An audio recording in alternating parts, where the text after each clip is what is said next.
ఒక ఊరిలో నీళ్లు మోసే పనివాడొకడు ఉండేవాడు. అతను 2 కుండలను ఒక కట్టెకు కట్టి కొంత దూరంలో ఉన్న చెరువు నుంచి తన యజమాని ఇంటికి నీళ్లు మోసుకొచ్చేవాడు.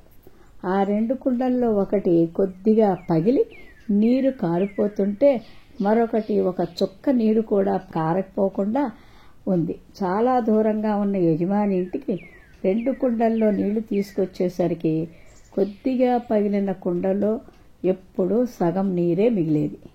ఎన్నో నెలలు ఇలాగే కేవలం 1.5 కుండలే నీరు యజమాని ఇంటికి వచ్చేసరికి మిగిలేవి. నిండా నీరు మోస్తున్నానని ఆ 2లో మంచి కుండ ఆ గర్వంతో పొంగిపోయేది. కానీ పగుళ్లకుండా తన పని తాను సక్రమంగా చేయలేకపోతున్నందుకు సిగ్గుతో చచ్చిపోయేది. అవమానకరంగా భావించింది. ఎన్నో నెలల తర్వాత పగుళ్లగలకుండా పనివాడితో, నేను అవమానకరంగా భావిస్తున్నాను, నన్ను క్షమించు అంది. నువ్వెందుకు అవమానకరంగా భావిస్తున్నావు అని అడిగాడు పనివాడు. ఇన్ని రోజులు నేను సగం నీళ్లే మోయగలుగుతున్నాను. ఈ పగుళ్లు నీటిని కారిపోయేలా చేస్తున్నాయి. నా వల్ల నీకు అదనపు పని అవుతోంది. నీ కష్టానికి తగ్గ ఫలితం దక్కట్లేదు అని నసికిందా పగుళ్లకుండా. దాని బాధ అర్థం చేసుకున్న పనివాడు, బాధపడకు, ఈరోజు యజమాని ఇంటికి వచ్చేటప్పుడు దారి వెంట ఉన్న అందమైన పుష్పాలు చూడు అన్నాడు కుతూహలంగా. ఆ పగుళ్లకుండా ఆ దారి వెంట ఉన్న అందమైన పుష్పాలను చూసి సంతోషించింది. ఇల్లు చేరాక తిరిగి తన పొరపాటును మన్నించమని పనివాడిని కోరుకుంది. పనివాడు ఆ కుండతో, కేవలం నీ వైపే అందమైన పుష్పాలు ఉన్నాయి, మరో కుండ వైపు లేవు. అది నువ్వు గమనించావా? ఎప్పుడు నిన్నే ఆ అందమైన పూల మొక్కల వైపు ఉండేలా చేస్తాను. నీ నుంచి కారిపోయే నీటిని వాటికి అందేలా చేస్తాను. అంటే నువ్వే వాటికి నీరు పోస్తున్నావు అన్నమాట. తద్వారా ఆ అందమైన పుష్పాల యజమాని టేబుల్ అలంకరించడానికి నువ్వే ఉపయోగపడుతున్నావు. నువ్వు పగుళ్లతో లేకపోతే అతని ఇంట్లో కళకళలాడే పుష్పాలు అందమైన అలంకరణలో ఉండవు అన్నాడు. పగుళ్లకుండా తన బాధను అర్థం చేసుకోవడమే కాకుండా తన లోపాన్ని ఇలా సద్వినియోగం చేసుకుంటున్నందుకు పనివాడికి కృతజ్ఞతలు చెప్పింది.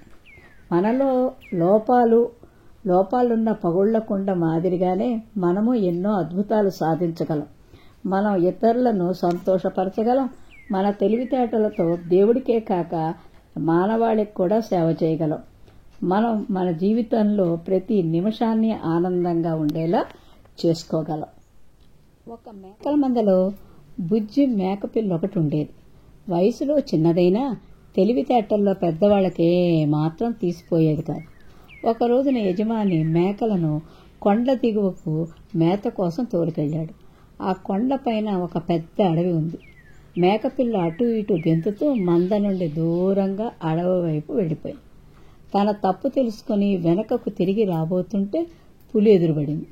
పులిని చూడగానే మేకపిల్ల మొదట గజగజా వణికిపోయింది. ఎలాగోలాగా గుండె చిక్కబట్టుకుని ధైర్యంగా పులి ముందు నిలబడింది. పులి మేకపిల్ల మీద దూకడానికి సిద్ధం కాగానే, పులిరాజా, ఒక్క నిమిషం ఆగండి, మీకు నేను 3 నిజాలు చెప్తాను. అవి నిజమని మీరు ఒప్పుకుంటే నన్ను తినకుండా వదిలేయాలి అంది మేకపిల్ల. మేకపిల్ల మాటలు ఆసక్తిగా అనిపించడంతో, సరే చెప్పు అంది పులి కుతూహలంగా. నువ్వు మిగతా పులులతో ఈరోజు నాకు మేకపిల్ల ఎగిరిపడింది, అయినా చంపకుండా వదిలేశాను అని చెబితే అవి నమ్మవు, నిజమేనా? నిజమే అని తలూపింది పులి. అలాగే నేను మా మేకలతో ఉన్న ఒక పులి తినకుండా వదిలేసింది అని చెబితే అవి కూడా నమ్మవు, నిజమేనా అంది మేకపిల్ల. పులి అవునని తలూపింది. ఇక 3వ నిజం, చాలాసేపటి నుండి నేను మీ ముందు నిలబడి ఉన్నాను. నువ్వు నన్ను చంపకుండా నిలబడి మాట్లాడుతున్నావు. నువ్వు ఇంతకు ముందే తిన్నావు కాబట్టి నీకు ఆకలి లేదు, నిజమే కదా అంది మేకపిల్ల. అంత చిన్నపిల్ల తన ముందు నిలబడి అంత ధైర్యంగా మాట్లాడటం చూసి పులికి ముచ్చటేసింది. నిజమే, నువ్వు చాలా తెలివైన దానివి, నిన్ను వదిలేస్తున్నాను పో అంది. అమ్మయ్య, ఇంకెప్పుడూ అమ్మని వదిలి వచ్చేయకూడదు అనుకుంటూ అక్కడి నుండి పారిపోయింది మేకపిల్ల. ఒక ఊళ్ళో ఆస్తిపరులైన అవ్వ ఉండేది. ఆవిడకు 10 ఏళ్ల మనవరాలు ఉండేది. మనవరాలిని వల్లమాలిన అదుపులో ఉంచేది. ఎక్కడికి పోనిచ్చేది కాదు. ఇంటికొచ్చిన పిల్లలతో ఆడుకోనిచ్చేది కాదు. అందుకని మనవరాలు అవ్వ ఇంట్లో లేనప్పుడు గట్టిగా ఈ ముసలిది మొండ చచ్చినా బావుండు అనుకుంటూ ఉండేది. ఆ ఇంట్లో అవ్వ మనవరాలు చిలుక కూడా ఉంది. దాన్ని మనవరాలు పెంచుతూ ఉండేది. కొద్ది రోజుల్లో ఆ చిలుక కూడా మనవరాలు మాట మాటికి అనుకునే మాటలు నేర్చుకుంది. ముసలమ్మ స్నేహితురాళ్ళు ఎవరైనా ఆమె దగ్గరికి వచ్చి మాట్లాడుతున్నప్పుడు ఈ ముసలముండ చచ్చినా బావుండు అనేది. ఈ మాట మొదటిసారి విన్నప్పుడు అవ్వ నిర్ఘాంతపోయింది. దానికి అటువంటి మాటలు ఎట్లా పట్టుబడింది అవ్వకు తెలియలేదు. మనవరాల మీద అవ్వకు అనుమానం పోలేదు. ఎందుకంటే తన ఎదుట మనవరాలు ఎంతో అమాయకురాల్లా కనిపించేది. అస్తమానం చిలుక ఈ ముసలముండ చచ్చినా బావుండు అంటే దాని చేత ఈ దుర్భాషలు మానిపించడం ఎట్లాగో అవ్వకు తెలియలేదు. అందుకని పొరుగున ఉన్న ఒక సద్బ్రాహ్మణుడి ఇంటికి పోయి, శాస్త్రులు గారు మా ఇంట్లో చిలుక దిక్కుమాలిన మాటలన్నీ నేర్చుకుంటోంది. దానికి దురలవాట్లు పోగొట్టి 4 మంచి మాటలు నేర్పండి అని అడిగింది. దానికి శాస్త్రులు గారు దీర్ఘంగా ఆలోచించి, ఇలా అనండి, దాందేముంది, ఒక పని చేద్దాం. మా ఇంట్లో ఒక చిలక ఉంది. అది అన్ని మంచి మాటలే మాట్లాడుతుంది. 4 రోజులు మీ చిలక్కి మా చిలకతో పొత్తు కలిపితే మీ చిలక మా చిలక దగ్గర నుంచి ఆ 4 మంచి మాటలు నేర్చుకోవచ్చు అంది. బాబు మీ చిలక 4 రోజులు అరువిత్తురు అంది అవ్వ. దానికే భాగ్యం అన్నాడు శాస్త్రులు గారు. అవ్వ శాస్త్రులు గారి చిలకను తెచ్చి తన మనవరాలు గదిలో ఉన్న పంజరంలో చిలకతో పాటు ఉంచేసి ఒక నిట్టూర్పు విడిచింది. ఇంతలోనే ఇంటి చిలక ఈ ముసలముండ చచ్చినా బాగుండును అన్నది ముక్కు గీసుకుంటూ. వెంటనే శాస్త్రులు గారి చిలక ఇంటి కప్పు చేసి తదాస్తు నీ అభీష్టం సిద్ధించుగాక అన్నది. అవ్వ ఇది విని మండిపోయింది. పంజరం తెరిచి 2 చిలకలను వదిలిపెట్టేసింది. పోయి చావండి అని తిట్టింది. కథ సమాప్తం. పూర్వం దేవగిరిలో సీతయ్య అనే వ్యక్తి ఉండేవాడు. అతడికి లోకజ్ఞానం తక్కువ. ఒకసారి ఏదో పని కోసం తన పక్కింట్లో ఉండే కనకయ్య దగ్గర ఓ మట్టి కుండను అరువుగా తీసుకున్నాడు. ఇంటికి తీసుకెళ్లి దాన్ని ఓ చోట పెట్టి పని మీద బయటికి వెళ్ళాడు సీతయ్య. తిరిగి వచ్చేసరికి పిల్లి దూకడంతో ఆ కుండ కాస్త పగిలి 2 ముక్కలైంది.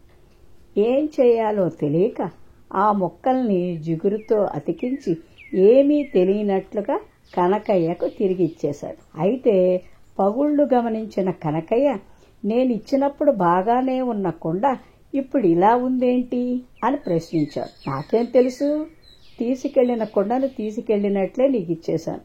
కనీసం నేను వాడనైనా లేదు అన్నాడు సీతయ్య. దాంతో ఇద్దరి మధ్య మాటా పెరిగింది. గొడవకు దారితీసింది. కనకయ్య వెంటనే వెళ్లి న్యాయస్థానంలో ఫిర్యాదు చేశాడు. విషయం తెలిసిన సీతయ్య ఎలా తప్పించుకోవాలో సలహా అడిగేందుకు న్యాయవాది దగ్గరకు వెళ్ళాడు. విషయమంతా విన్న న్యాయవాది, నువ్వు కుండ తీసుకున్నావనేందుకు సాక్ష్యాలు ఎవరైనా ఉన్నారా అని అడిగాడు. లేదని జవాబిచ్చాడు సీతయ్య. అప్పుడు నువ్వు కుండను తీసుకునే ముందు అది పగిలి ఉందని చెప్పొచ్చు, లేదంటే తిరిగి ఇచ్చాక పగిలి ఉండవచ్చునని అనొచ్చు. ఇంకా చెప్పాలంటే అసలు ఆ కొండనే నువ్వు తీసుకోలేదని తప్పించుకోవచ్చు అని సలహా ఇచ్చాడు న్యాయవాది. అలాగేనంటూ ఇంటికి చేరుకున్నాడు సీతయ్య. మరుసటి రోజు న్యాయస్థానంలో విచారణ మొదలైంది. అప్పుడు సీతయ్య, ఆ కొండ నేను తీసుకునే ముందే పగిలి ఉండొచ్చు, నేను తిరిగి ఇచ్చాకైనా పగలొచ్చు, అతను కావాలనే అబద్ధాలు చెబుతున్నాడు, ఇంకా మాట్లాడితే నేను అసలు ఆ కొండను తీసుకోలేదంటాను అన్నాడు. ఆ మాటలతో తప్ప ఎక్కడ జరిగిందో న్యాయమూర్తికి తెలిసిపోయింది. దాంతో సీతయ్యకు జరిమానా విధిస్తూ తీర్పునిచ్చాడు. న్యాయవాది సలహా అంత చక్కగా పాటిన ఎందుకు జరిమానా వేశారో అర్థం కావట్లేదు అనుకుంటూ ఇంటి బాటన పట్టాడు సీతయ్య. దశరథం తన తోటలో కలుపు తీయటం, మొక్కలు నాటడం వంటి పనులు చేస్తున్నాడు. అతను 12 ఏళ్ల కొడుకు రాము కూడా తనకు తోచిన పనులు చేస్తూ తండ్రికి సాయం చేస్తున్నాడు. దశరథం తోటలో పనిచేస్తున్న రాము వైపు చూసి, రాము, నీ పక్కనున్న ఈ రాయిని తొలగించు, మనం ఇక్కడ ఒక మంచి చెట్టును నాటుదాం అన్నాడు. రాము వెంటనే ఆ రాయిని తొలగించేందుకు ప్రయత్నించాడు. కానీ అది అంగుళం కూడా కదలలేదు. నాన్న, ఈ రాయి చాలా బలంగా పాతుకుపోయింది, దీనిని తొలగించడం నా వల్ల కావట్లేదు గట్టిగా అరిచాడు రాము. రాము తెలివితేటను పరీక్షిస్తున్న దశరథం, బాబు మళ్లీ ప్రయత్నించు, నీ బలాన్నంతటిని ఉపయోగించు, ఎలాగైనా ఆ రాయిని పెకిలించు, తొలగించు అంటే బిగ్గరగా అరిచాడు. ఎంత బలంగా ప్రయత్నించినా ఆ రాయి కదలకపోవడంతో రాముని సముదాయించేందుకు అతని వద్దకు వెళ్ళాడు దశరథం.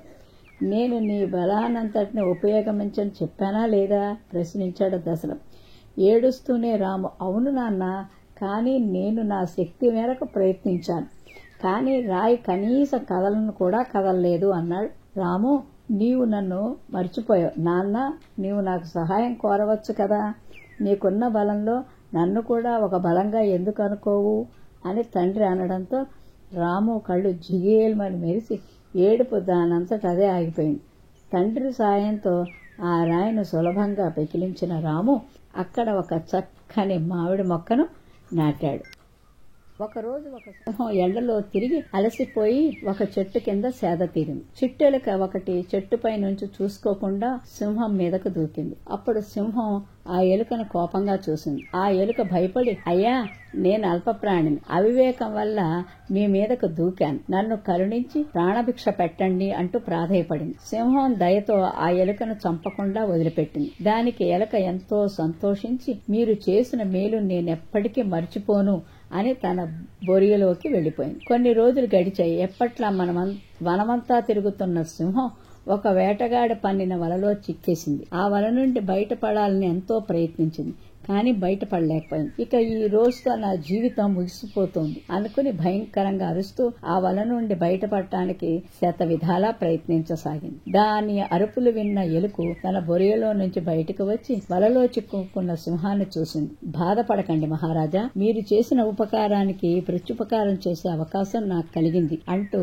వలతాళ్లను తన వాడి అయిన పళ్లతో పటపటా కొరికేసింది. ప్రాణాపాయం నుండి బయటపడి సింహం ఎలుకకు కృతజ్ఞతలు తెలిపింది. బద్ధకస్తురాలైన ఓ పిచ్చుక చెట్టుపైన కూర్చుని చలికి వణుకుతోంది. ఇంతలో ఒక కాకి వచ్చి, మిత్రమా, నేను గూడు కట్టుకునేందుకు కాస్త సాయం చేస్తావా అని అడిగింది. నేను కట్టుకోలేదు, నేనే కట్టుకోలేదు, ఇక నీకెలా సాయపడతాను, కష్టపడటం నా వల్ల కాదని తెలుసు కదా, అయినా ఆహారానికి వెళ్ళక నాకు నీరసంగా ఉంది అంది. నాకు సాయం చేశావంటే వారం పాటు నీకు ఆహారం తెచ్చిస్తాను అంది కాకి. భలే ఛాన్స్, కష్టపడకుండా వారం పాటు ఆహారమా, సరే అంది పిచ్చుక. ఎండు పుల్లలు ఈకలు తెచ్చి నేర్పుగా గూడు కట్టింది పిచ్చుక. కాకి చాలా సంతోషించింది. ఇంతలో, మిత్రమా, నీకు గూడు ఉంది కదా, మళ్ళీ ఇంకొకటి ఎందుకు అని అడిగింది పిచ్చుక. హహహా అంది. నీకోసమే అంది కాకి. చలికి వానకి ఎండకి నీ ఇబ్బందిని గమనిస్తున్నాను. నైపుణ్యం ఉన్నా బద్ధకంతో నువ్వే పని చేయడం లేదు, అందుకే నా కోసమని అబద్ధం చెప్పి గూడు కట్టించాను అంది కాకి. అబద్ధమైనా కష్టంలో ఉండే ఆనందాన్ని తెలియచేశావు, ఇక నుంచి నా బద్ధకాన్ని వదిలేస్తాను అంది పిచ్చుక. ఇచ్చిన మాట ప్రకారం వారం పాటు ఆహారం ఇస్తానని కాకి అన్న పిచ్చుక వద్దంది. అప్పటి నుంచి కష్టపడి ఆహారం సంపాదించుకునేది. అది చూచి కాకి సంతోషించింది. స్వర్గంలో సంచరిస్తున్న బ్రహ్మదేవుడికి ఒక సందేహం కలిగింది. లోకాలన్నింటినీ సృష్టించిన తనను భూలోకం వాసులు గుర్తుపెట్టుకున్నారా లేదా అనే విషయం తెలుసుకోవాలన్న కుతూహలం కలిగింది. అనుకున్నదే తడవుగా భూలోకానికి వెళ్లాలని అనుకున్నారు. ప్రయాణికుడిలా మారిపోయి ఒక శిల్పి ఇంటికి చేరుకున్నాడు. అక్కడ ఎన్నో అందమైన విగ్రహాలు ఉండటం చూసి ముచ్చటగా అనిపించింది బ్రహ్మకు. ఒక విగ్రహాన్ని చూపిస్తూ దీని ఖరీదెంతని శిల్పిని అడిగాడు బ్రహ్మ. దానికి శిల్పి, అది అంత ప్రాముఖ్యమైన విగ్రహం కాదు అని, దాని ధర తక్కువగా ఉంటుందని బదులిచ్చాడు. అతని జవాబుకు బ్రహ్మ సంతోషించాడు. తర్వాత ఒక స్త్రీ విగ్రహాన్ని చూపిస్తూ దీని ధరెంతో చెప్పగలవా అని శిల్పిని ప్రశ్నించాడు. ప్రయాణికుడి రూపంలో ఉన్న బ్రహ్మ దానికి, శిల్పి, ఆ విగ్రహం కొంచెం కష్టపడి చేశాను, దానికి కొంత డిమాండ్ ఉంది కాబట్టి అది కాస్త ఎక్కువ ధర పలుకుతుంది అని సమాధానం ఇచ్చాడు. కొద్దిసేపు విగ్రహాలన్నింటినీ పరిశీలించిన బ్రహ్మకు ఒక మూలలో తన విగ్రహం తారసపడింది. బ్రహ్మ తన విగ్రహం ఎక్కువ ధర పలుకుతుందని భావించి సంతోషంగా మారి ఆ విగ్రహం ధర ఎంతని తన విగ్రహాన్ని చూపిస్తూ శిల్పిని అడిగాడు. మీరు ఆ 2 విగ్రహాలను తీసుకుంటే ఈ బ్రహ్మ విగ్రహాన్ని ఉచితంగా ఇస్తాను అని అన్నాడు శిల్పి. ప్రయాణికుడి రూపంలో ఉన్న బ్రహ్మ శిల్పి మాటలకు నోరెళ్లబెట్టి విగ్రహంలా నిలబడిపోయాడు. ఒక ఊరిలో రాఘవయ్య అనే వ్యక్తి ఉండేవాడు. అతనికి బాబాలు, స్వామీజీలంటే విపరీతమైన నమ్మకం, గౌరవం ఉన్నాయి. ఆ ఊళ్ళోకి ఒక స్వామీజీ వచ్చాడు. రాఘవయ్య స్వామీజీకి రుచికరమైన భోజనం పెట్టి, స్వామి, అబద్ధాలు చేయకుండా పాపాలు చేయకుండా బతకలేని ఈ ప్రపంచంలో మీరు పాపరహితులుగా ఇంత నిర్మలంగా ఎలా ఉన్నారు అని అడిగాడు. ఆ సంగతి అలా ఉంచు. సరిగ్గా 7 రోజుల్లో ఈ ఇంట్లో మరణం ప్రాప్తమయ్యే అవకాశం ఉంది అన్నాడు స్వామీజీ. రాఘవయ్య కలవరపడి ఆస్తి పంపకాలు ఎలా జరగాలో, బాకీలు వసూళ్ల గురించి కుటుంబ సభ్యులకు వివరించి చిత్తశుద్ధితో దైవధ్యానం చేస్తూ సమయం గడిపాడు. 7వ రోజు రాఘవయ్య స్వామీజీని కలిశాడు. స్వామీజీ రాఘవయ్యతో, నాయనా, ఈ 7 రోజుల్లో ఎన్ని పాపాలు చేశావు అని అడిగాడు. స్వామి, మృత్యువుని ఎదురుగా ఉంచుకుని ఎలా పాపం చేయగలను అన్నాడు రాఘవయ్య. నీకు మరణం ప్రాప్తిస్తుందని నేను చెప్పలేదు కదా. మీ ఇంట్లో ఈవేళ ఆవు చనిపోతుంది. ఇక నీ ప్రశ్నకు నీవే జవాబు చెప్పు. నాలాంటి వాళ్ళు మృత్యువును జీవితాంతం మర్చిపోరు. అందువల్లే పాపాల జోలికి వెళ్లకుండా ప్రశాంతంగా జీవించగలం అన్నాడు స్వామీజీ.